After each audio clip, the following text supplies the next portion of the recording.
अजहरुद्दीन ओवैसी जिंदाबाद।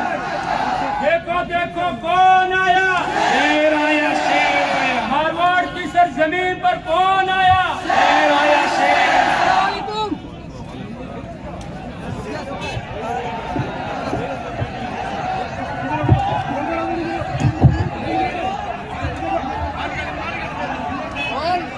हम सलाम करते हैं। आप सब लोगों को इत्तेहाद पैदा करके एक साथ खड़ा होना होगा। इंशाअल्लाह क्रांति तय है, मैं बता रहा हूं आपको।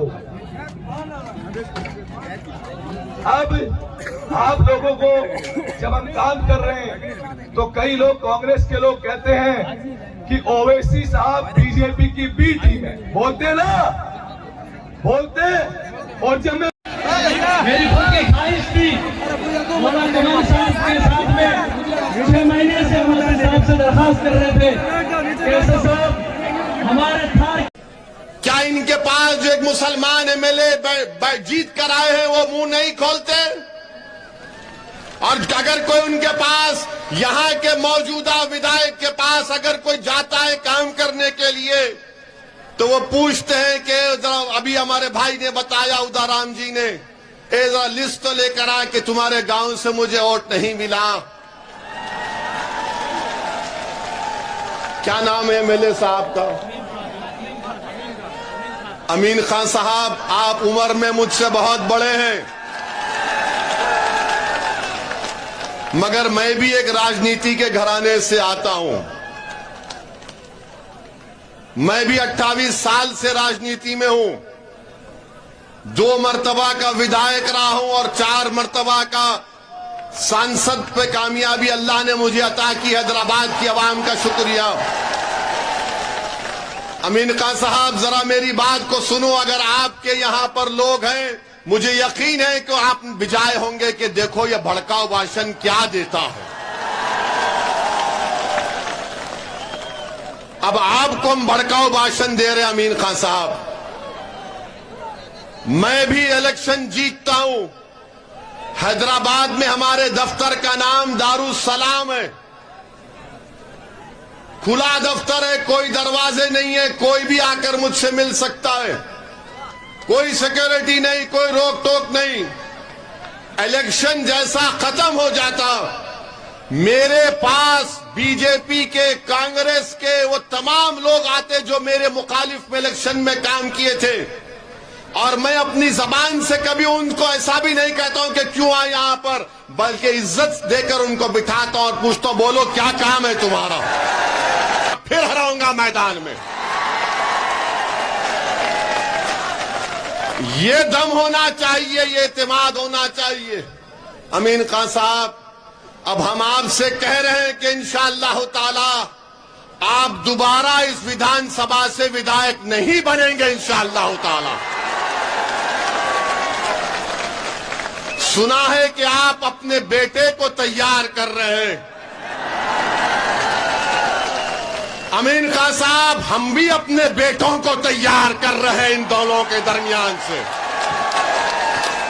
हम भी तैयार कर रहे हैं, और ये बेटे तुम्हारे बेटे पर बहुत भारी पड़ेंगे और वही कामयाब होगा इंशाअल्लाह। ये राजा रजवाड़े खत्म हो गए कि बाप के बाद बेटा। अरे जो काबिल होगा, जिसके दिल में अल्लाह का खौफ होगा, जो गरीब और मजलूमों के लिए मर मिटने का जज्बा होगा, जो जालिमों से पंजा आजमाई करेगा, वही गरीबों का नेता बनेगा। वो वक्त जा चुका कि महल में पैदा होने वाला राजा बनेगा। अब ये वक्त झोपड़ी में पैदा होने वाला उदाराम मेघवाल विधायक बनेगा इंशाअल्लाह ताला। मेरे अजीज दोस्तों और बुजुर्गों, हम ये पैगाम इनको दिए हैं। इनका काम यह है कि काम करिए, मगर अब क्या काम करेंगे? अब तो 6 महीने बाकी हैं चुनाव के लिए। जब काम करने का टाइम था तो काम नहीं किए। अब चुनाव आ रहा है तो आज की सभा के बाद, आज के हमारे भाषण के बाद वो गेट पर खड़ कर तुमका इस्तकबाल करेंगे। आजा आजा आजा आजा। अब देखना आप, आप देखना, हमको फोटो भिजाना। अमीन खां अपने घर के दरवाजे गेट पर खड़ा है, ए आना आना। तो आप उनसे कहना, अमीन खान आप चलो ओवैसी की तरफ आओ, अब आओ हम साथ जा रहे हैं उनके साथ। यही आपके वोट की ताकत है। यही बात जो हमारे भाई ने कहा कि विकल्प जरूरी है, एक सियासी विकल्प जरूरी है। जब सियासी विकल्प पैदा होगा तो आपकी वोट की, आपके मसाइल की तकालीफ दूर होंगी। मेरे अजीज दोस्तों और बुजुर्गों, एक और बात आपको कहना चाहूंगा अपनी बात को, मगर ये बीजेपी और कांग्रेस के लोग ये समझते हैं कि ये लावारिस हैं, इनको छोड़ दिया जाए, ये कहीं पर नहीं जाएंगे। अरे अब तुम जाग जाओ कांग्रेस और बीजेपी वालों, अब राजस्थान की राजनीति में एक विकल्प पैदा हो चुका है, उसका नाम मजलिस इत्तेहादुल मुस्लिमीन है। और हम तमाम 36 बरादरियों के पास जाकर बात करेंगे, हम दलित भाइयों से बात करेंगे, उन सबको साथ लेकर आगे बढ़ेंगे। ये कांग्रेस और बीजेपी मैच फिक्सिंग करती है कि 5 साल अशोक गहलोत और 5 साल महारानी बैठेंगे। अब ये नहीं चलने वाला है, ये नहीं चलने वाला है। अभी आप जो घर में बैठकर बोलते हैं कि 5 साल मैं बैठता हूं, 5 साल तुम बैठ जाओ, अब कोई नहीं बैठेगा। अब तुम्हारी कुर्सी पर हमारी नजर है, अब हमारी कुर्सी पर हम बैठेंगे, तुमको नहीं बैठने देंगे हमारी कुर्सी पर।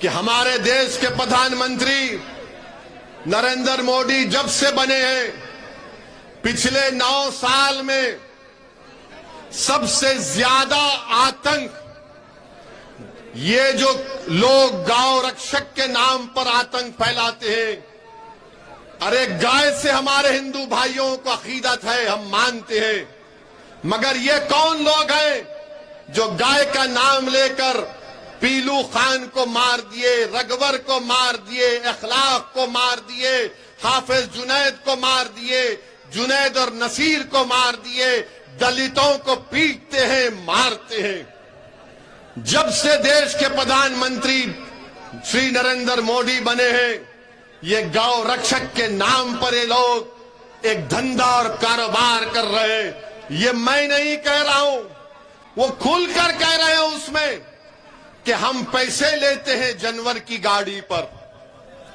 हम पीटते हैं इन लोगों को। और पुलिस कह रही है उस वीडियो में कि हम आंख बंद कर लेते हैं, हम कुछ नहीं करते।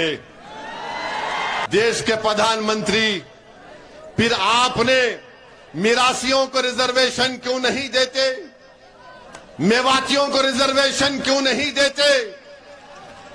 ये हमारे भाई जो आज इस सरजमीन पर बसते हैं, उनको रिजर्वेशन क्यों नहीं देते? सिंधी जबान बोलने वालों से इंसाफ क्यों नहीं करते? और राजस्थान की सरकार ने तो रीट के एग्जाम में खाली 9 नौकरी दी है सिंधी जबान के लिए। अरे सिंधी जबान से नफरत क्यों है गहलोत जी, मोदी जी आपको? अरे नौकरी बढ़ाओ सिंधी जबान बोलने वालों को। अरे ये जबान बोलते सिंधी, मगर इनके दिल में धड़कता हुआ दिल है भारत के लिए, हमेशा रहेगा इंशाअल्लाह ताला।